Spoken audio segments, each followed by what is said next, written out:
I appreciate everybody being here today. We'll have some of the new coaches available. You guys can spend a little time with them. Certainly excited to have them here. This is really our first kind of day all together in the Woody, working together. Had our first couple staff meetings today, and looking forward to get going into February.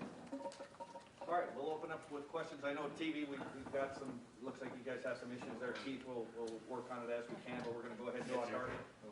Fourth row left there, Jacob Bench, the Lantern. Cool, got you. Well, Ryan, first time we've gotten to talk to you this offseason, I wanted to ask you more about the Rose Bowl in particular. You know, Marvin Harrison getting a chance to start a game, that game, and then the way he performed, 3 touchdowns, 6 catches. What do you see for him this offseason, where he needs to work, and just your impressions from his game? Well, what we hoped going into the game was to build some momentum, certainly with Chris and Garrett not playing in the game, an opportunity for some of the guys to step up, and we saw that during the game, and I thought Marvin ran some really good routes and certainly stepped up in a big way. 3 touchdown passes in that game was excellent, but I thought he also did a good job in other areas, blocking, and it wasn't just him. You know, I thought Mecca was in there, and Julian stepped up as well, and certainly we don't know what Jackson did, but it was good to see Mitch Rossi step in there too, and excited to have him coming back. So there was a lot of momentum that was built coming out of that game, which is what we hoped for. And then, like you said, as we get going into March and spring practice, we're looking forward to seeing these guys really now take a more prominent role in the offense. And then we saw what CJ did in the Rose Bowl, but with a guy like Hal McCord right behind him, what do you kind of see for him this offseason? Where do you want to see him take strides? Just how much confidence does he give you being a number 2 quarterback behind CJ? Well, now that you have a certain amount of reps under your belt, you're able to now start to put that on the field. And so he's going to have great opportunity. Devin Brown's coming in as well, an opportunity to compete this spring. So, we're going to have great competition, 15 practices, and we'll see where we're at. Front row middle, Dave Biddle, 24/7 Sports. Hi, Ryan. I'm just curious about some personnel updates. Is Jerron Cage coming back for a 6th year? What about guys like EA, Taraja Mitchell? Yep, all those guys are back. All those guys are coming back. Yep. And with super seniors now counting against the 85, where does that leave you scholarship-wise? Are you guys in a little bit of a crunch there? Is that a concern? Or? Well, I mean, with everything going on, it's kind of a floating number again, as it is year in, year out. I would say now more than ever because just of everything that can go on with the transfer portal. So, we want to make sure that, we obviously get to 85, but you have to kind of forecast that out. It kind of puts us in a tough spot because you don't want to be left short. So we'll just keep monitoring it and kind of work through the spring. One more quick one for me. You mentioned Mitch Rossi coming back. Are you guys still going to look for a tight end in the portal, or does Mitch coming back kind of alleviate that situation? We're still figuring that out with the depth. Typically, we'd like to have 5 tight ends. In terms of our depth chart, we go through our numbers, which we actually just went back through this morning, making sure that all adds up on offense. And then now, with Jim and his staff going through to make sure that the numbers look right in that area. So we have 41 on offense, 41 on defense, and then 3 specialists. So right now we are at 5, so we're okay there. And we're going to kind of see where the spring goes with Cade. He'd like to start at linebacker and, did a nice job in the Rose Bowl. So we'll keep looking at that to figure out, make sure we have 5 at tight end, though, but that's the goal. Go front row right, Tim May, Letterman Row. We're good. Huh? We're good. You good? Competition's good? Never let it be said. That's nice. That's hard. Go ahead, Tim. Mississippi State guy with Ole Miss colors on. What do you think? When you decide to make a call and basically get rid of some coaches and bring new ones in, explain to me how tough a call that was for you from the standpoint of just personally, emotionally, et cetera, because you do develop relationships with these guys, and yet you have to keep arm's length, right. I would think, to a certain extent on how deep the relationship goes, et cetera. But how tough was that? I try not to let that get in the way of building relationships with coaches and with their families. But we also know that we're at a level of college football where the competition is extremely high and the expectations are extremely high. And I know that more than anybody. And so there's an expectation that comes with that. And, I say it all the time, I have a great job, but it's a hard job. And that's one of the hardest parts about it is going through and trying to make those difficult decisions. But at the end of the day, this is more than that. It's about Ohio State football, and there's a lot of people that are counting on this to be right. And so you got to do the best you can. You ask a lot of questions. You make sure you're making the right decision, but at the end of the day, you got to trust your gut and you move forward. And, I've had to do that. Not something I look forward to, but, it's something, again, that'll happen just the way it goes. And So it's certainly not the goal, but we have to be able to adapt and move on as things happen. And specifically with Coach Knowles, for example, did you want to look in his eye? I mean, did you actually have a face-to-face before you hired him? And number two, what is it that you heard from him that really piqued your interest, and what did you tell him? I mean, how much of it was a two-way street conversation, and how much of it was a, hey, I want this done this way, are you willing to do blah, blah, blah? Sure. Yeah, no, there was a lot of conversation. I think he probably would say to you, by the end, I asked to do a couple more FaceTimes and a couple more Zooms, and he probably was wondering, what else does he want to see?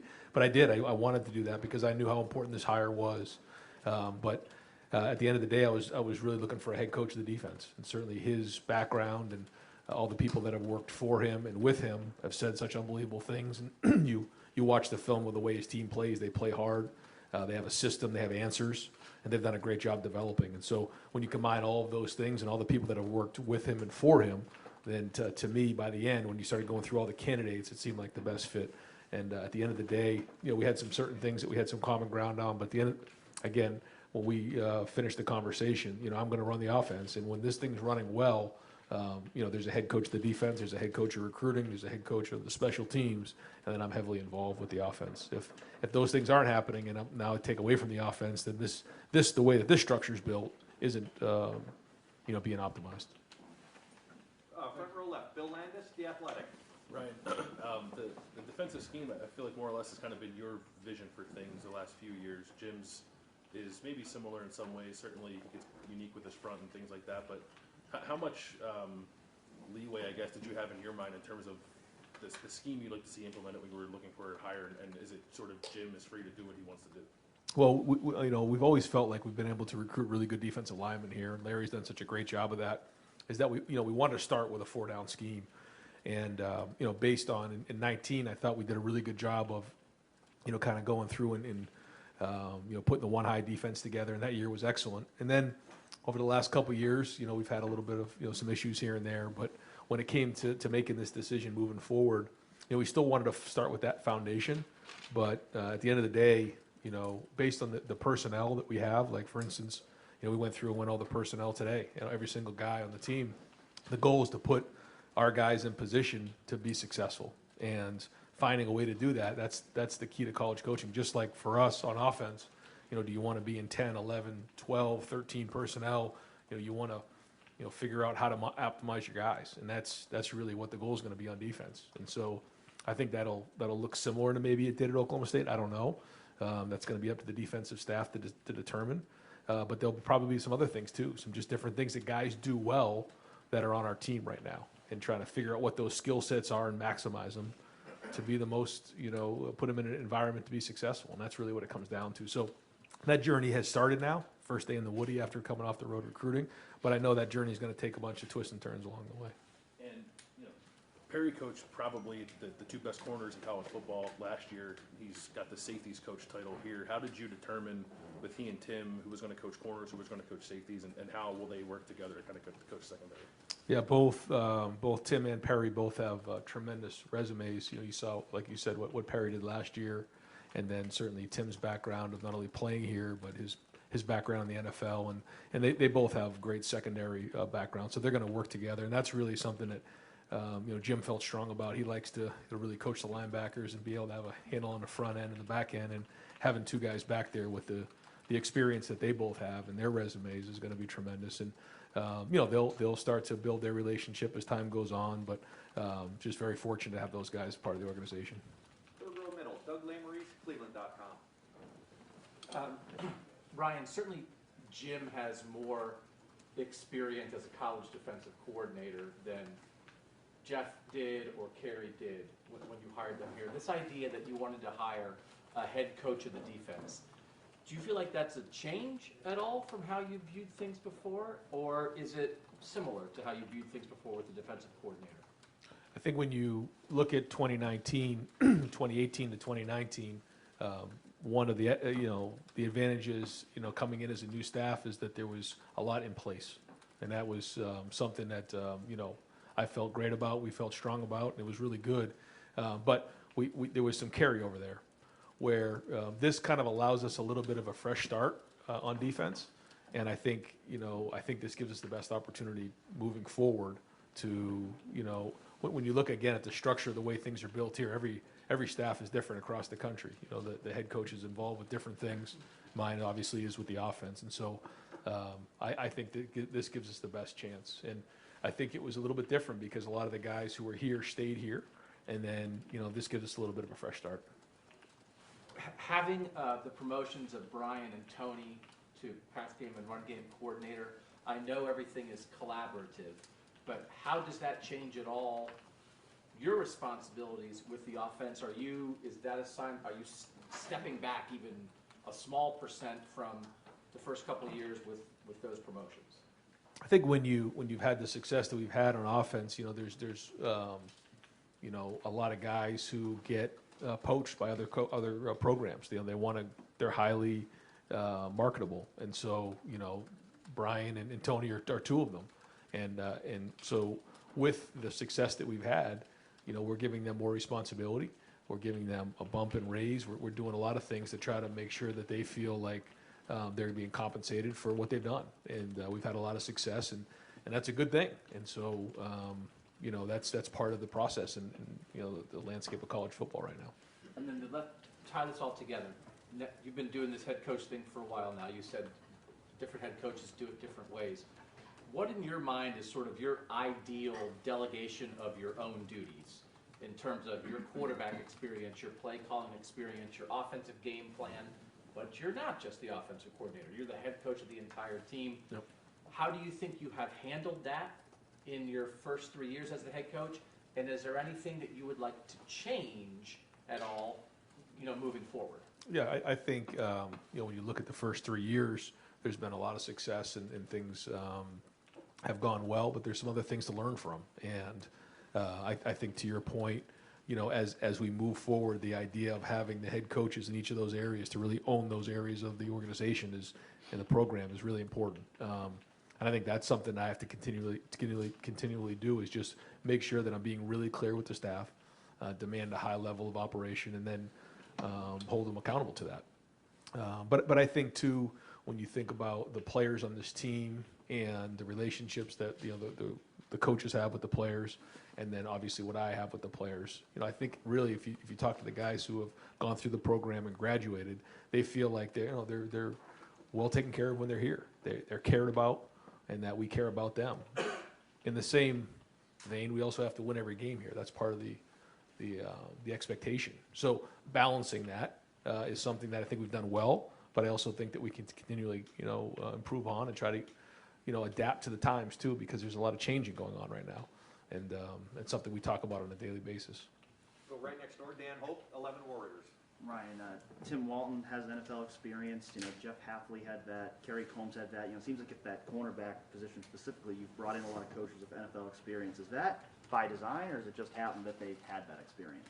Well, Perry is coming, over to coach the safeties, and so we want to find the best coaches possible.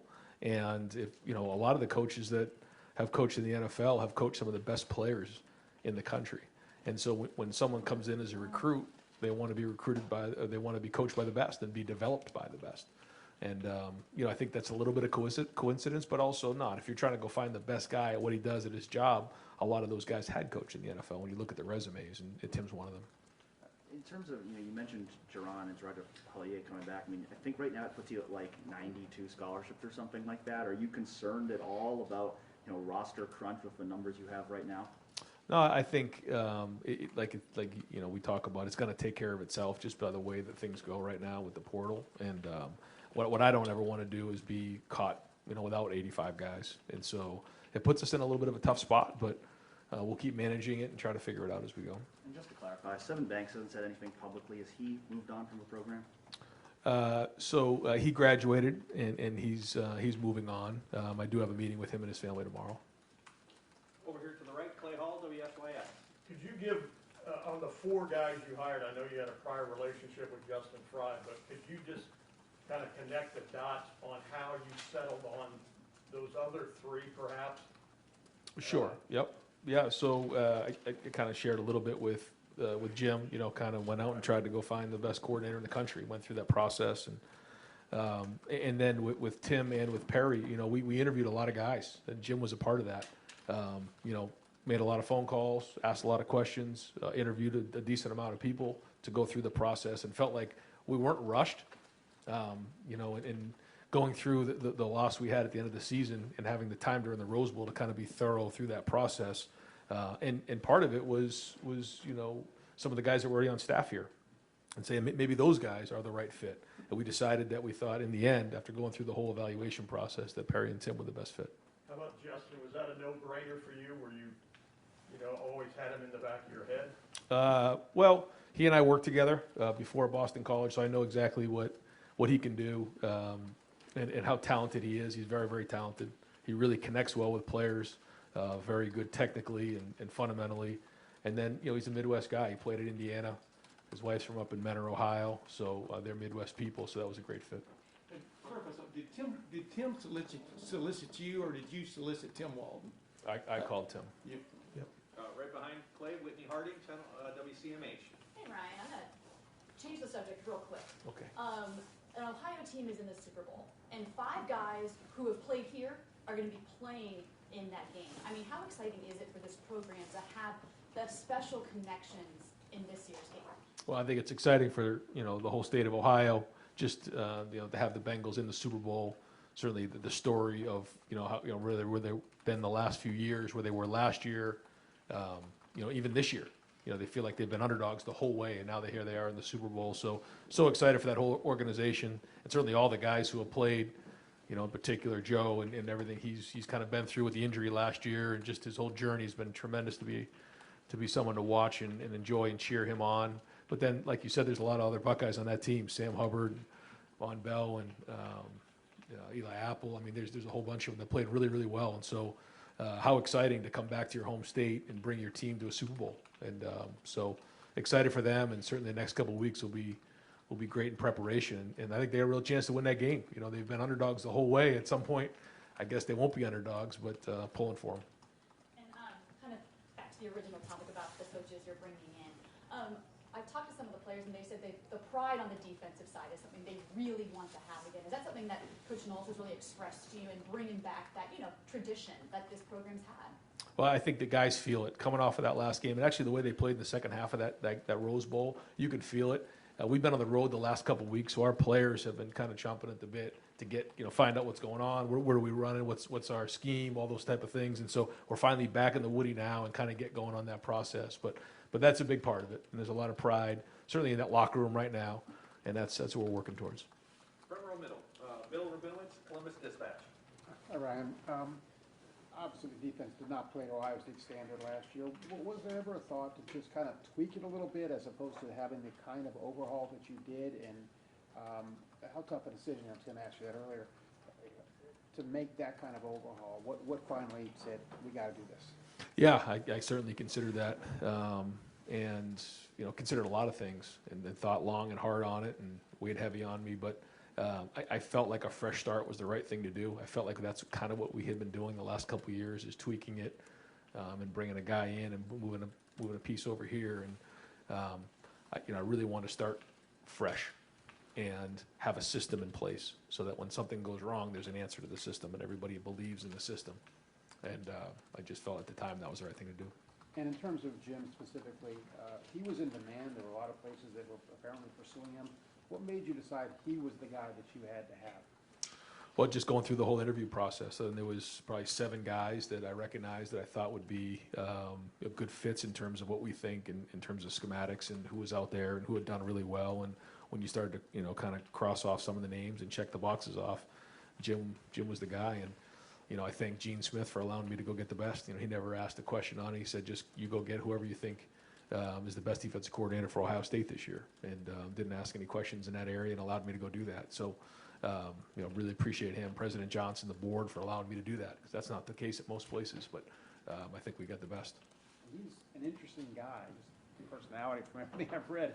What are your early impressions of him just as a guy? Very intelligent, former head coach. He's been through it before.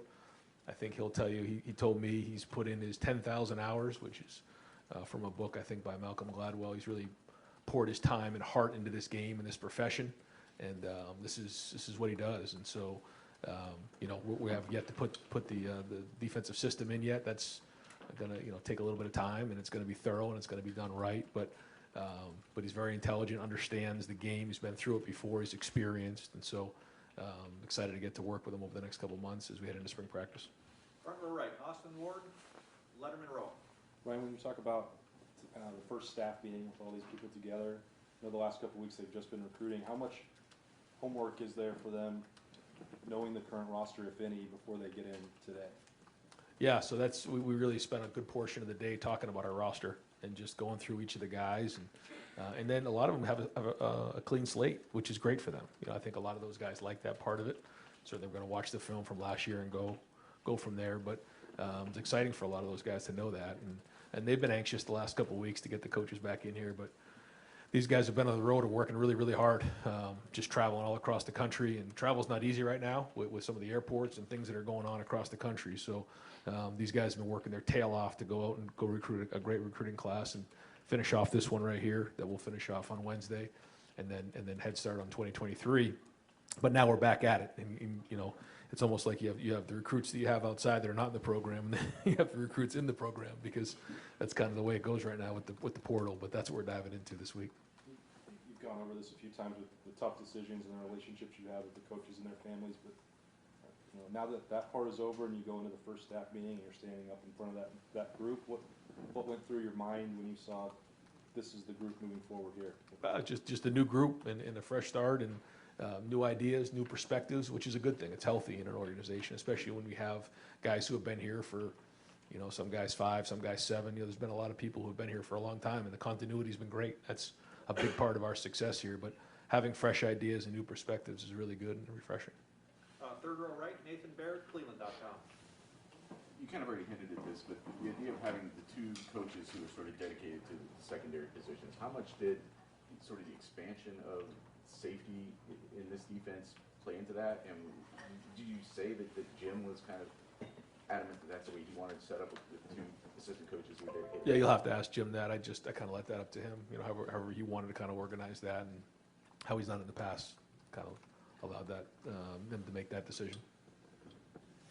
You said that you wanted someone to come in and sort of implement a system. You're talking about this in a little bit of a different way than you were just a couple of years ago, where it was more about, this is the defense that I want to have. Was that a conscious decision on your part that you needed to sort of relinquish that to someone else, or how did that? No, I think it just happened naturally with Jeff and I's relationship. When Jeff came in, he came in from the 49ers, and really believed in the 4-down, single high, kind of the Seattle Seahawks, Pete Carroll, cover 3 defense that a lot of teams run in the NFL, and really some in college right now who are doing that. And so when he and I sat down and had a long discussion about that, and then sat down with Greg Madison and talked about his background in terms of the run game up front, it just kind of married together naturally, because I felt like those were the 2 best guys at the time to bring in here, and that just kind of worked out that way. And really, when you think about the team that we had, it just made sense, with Chase and, some of the guys we had up front at the time.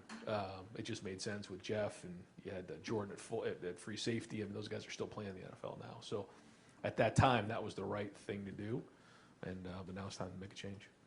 Knowing then that Jim was then going to now bring in his scheme, was there something about that scheme when you studied it that you thought would fit this personnel, or just that in general you thought as an offensive coordinator, like this is going to give a team problems?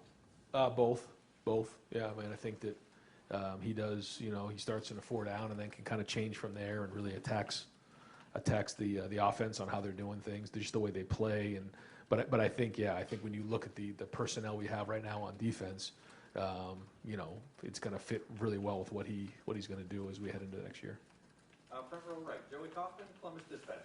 Ryan, last week, Athletic Department announced having a new NIL edge team to help facilitate NIL deals for players. What do you see as the impact of having that infrastructure in place, where that's now something that the Athletic Department can do? Yeah, it's huge. I mean, this past year has been a learning experience for all of us to try to figure out where this is and where it's going.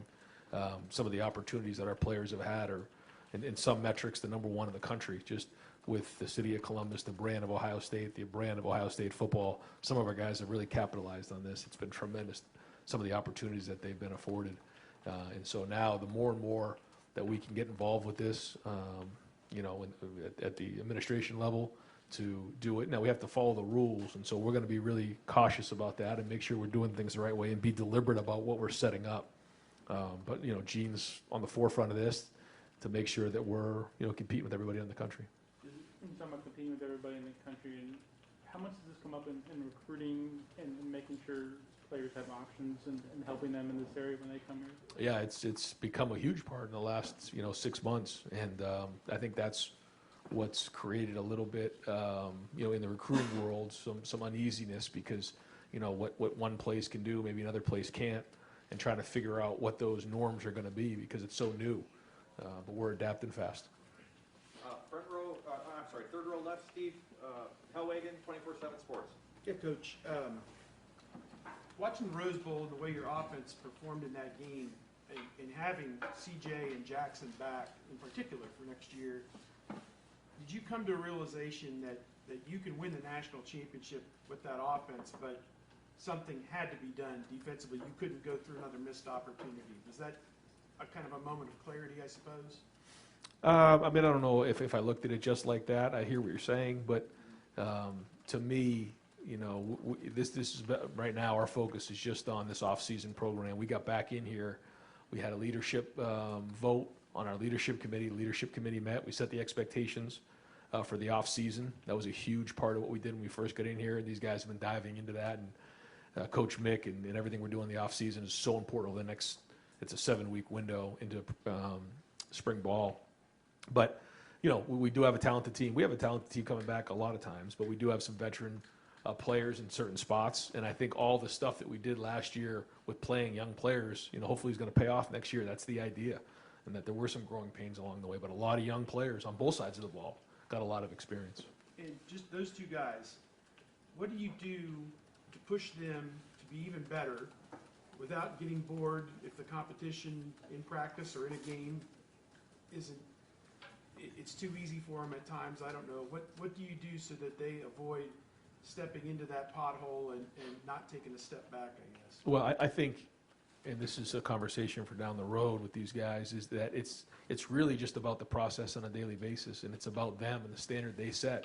And we talk about that a little bit, but it's got to be more than ever, because like you said, there's going to be games that you feel a certain way coming out of the game, but then when you play against a team that is a little bit more competition or into conference play or something like that, those things are going to pop up. So this is going to be a constant battle of who can bring it week in and week out, and that's for way down the line. But those guys will buy into that. They understand. They're highly motivated. You can tell by the way they came into that Rose Bowl, coming off of that last game, how highly motivated they are. And now they're taking the steps as leaders. They certainly played last year and were high impact guys, but now they're stepping up as leaders, and that's a whole different deal. And so we explained what a leader was, what a leader does. And if you want to be a leader, go meet us in the weight room in 15 minutes. And we did. And a bunch of guys went in there. We voted on that. And now these leaders have been selected. And now we're into this off-season program, which I think is going to be critically important to when we get into next fall. Got time for just a couple more folks. Front row left, Stephen Means, Cleveland.com. Obviously, 4 new assistant coaches, 3 of them on the defensive side of the ball. One of which hasn't been in college football for over a decade. The other 3 are clearly moving up a step as far as high-profile programs that they're working with. From a recruiting standpoint, when that's the case here, what did you see in them as recruiters that that they'll be able to recruit at this level, especially at some of these spots where in the past we have seen it kind of dip when certain coaches have left? Sure. I think the first thing is relationship building. I think when you look at all these guys and you ask around, and certainly we do that, we asked around with a lot of people. You ask about the people that they've worked with, coaches, the players that have played for them, the people areas they've recruited in the past. You just ask questions, and finally, when you get the feedback back, you get a feel for who they are. And so that was the first thing, was the relationship building. And the second thing is the development. And all those guys across the board have developed at a high level. So when you combine the two of those things, then you're usually going to have a pretty good coach, and that's kind of where we start. Obviously, this isn't the first time you completely revamped the defensive coaching staff. You did it when you first got hired, but it's a little different now that you've been a head coach for a couple of years. But does this maybe change the approach and the timeline of when you expect certain things to pop from a commitment standpoint, building this class, especially on that side of the ball, when you're trying to either rebuild new relationships with people or just build relationships from scratch? Yeah, I think that's a big part of it. I think it's going to take a little bit of time in that area, but it won't take very long. I mean, people understand what this is all about. We're not a drastic change in terms of schematics, and I think we got some guys in here that know how to develop at a high level. So it's creating a lot of excitement. The feedback I've got from recruits is they understand who the staff is that we have on defense, and they're excited to get here in March and April and watch some spring practice. All right, we're going to wrap it up over here, third row right, Jeremy Birmingham, Letterman Row. Right, obviously, there's 11 new early enrollees, there's 2 transfers with Chip and Tanner. I mean, how have those guys adapted in these first couple weeks? You haven't been here, you've been on the road. Right. So you're relying entirely on Mick and those guys. Yep. What's been the feedback about the young guys? Went through every guy today and got some really good feedback on all of them. I think it's a good class.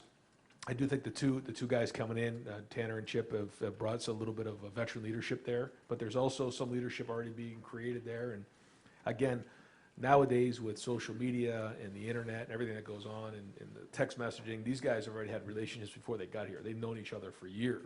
I feel like years, but at least months.